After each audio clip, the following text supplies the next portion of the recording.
Hello students, let's see this question.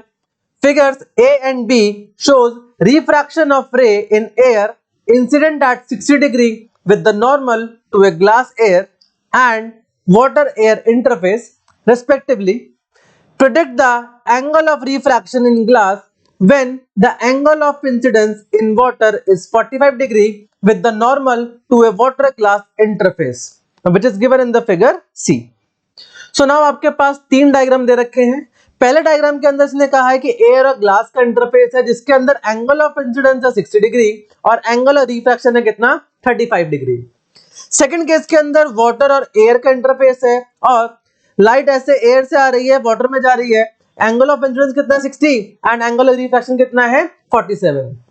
Third case के अंदर जो इंटरफेस है वो वाटर और ग्लास का है जिसमें से आपको एंगल ऑफ इंसिडेंस गिवन है but angle of refraction given नहीं है जो कि आपको कैलकुलेट करना है। क्लियर?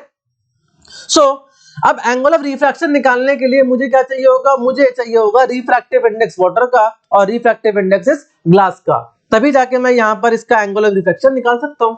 सो इसके लिए हम लोग क्या करेंगे, हम लोग फिगर ए से लेंगे। फ्रॉम फिगर ए, अगर मैं ए से फिगर से बात करूं तो देखो क्या आएगा। यहां पर देखो आपके पास एंगल ऑफ इंसिडेंस है 60 डिग्री, एंगल ऑफ रिफ्रैक्शन 35, तो हम यहां पे लगाएंगे Snell's law. So from Snell's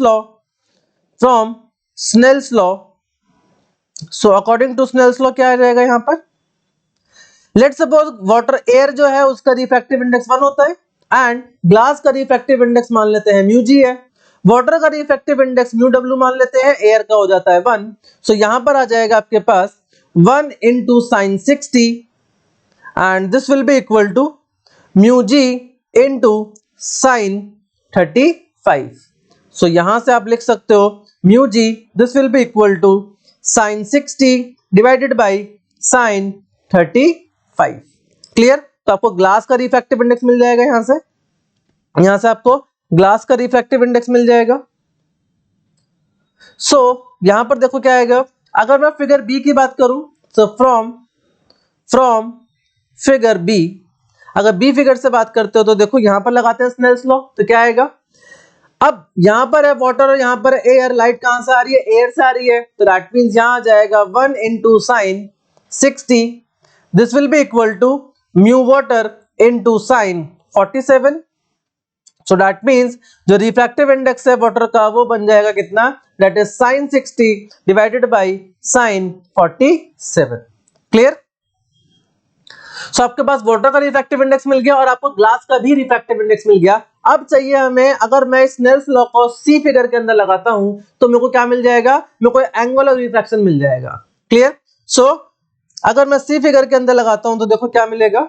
so from C apply Snell's law, तो क्या आएगा, देखो यहां पर आपकी लाइट रे इंसिडेंट हो रही है कहां से, वाटर से, तो ये आ जाएगा कितना, that is mu water into sin 45 and this will be equal to mu glass into sin r, जो कि आपको निकालना है।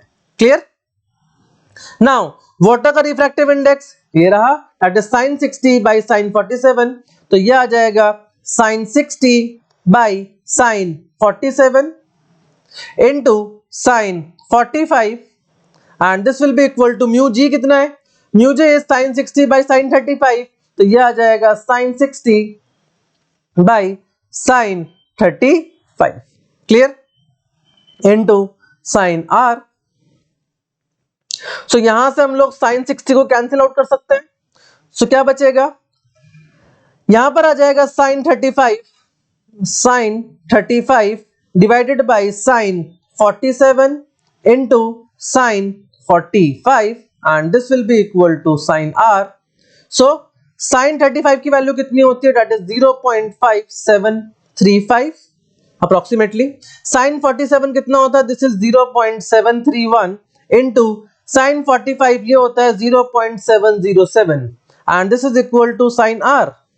सो यहां से क्या आ जाएगा, सो यहां से वी कैन राइट, जब कैलकुलेशन करोगे तो आपको मिलेगा कितना, that is 0.613 approximately and this is equal to sin r। So यहां से r कितना आ जाएगा, that is sin inverse 0.613 which is approximately कितना, that is 33.2 degree. So this is the angle of refraction, that is r is equal to कितना 33.2 degree. Clear? So I hope you understand the question well. Thank you so much.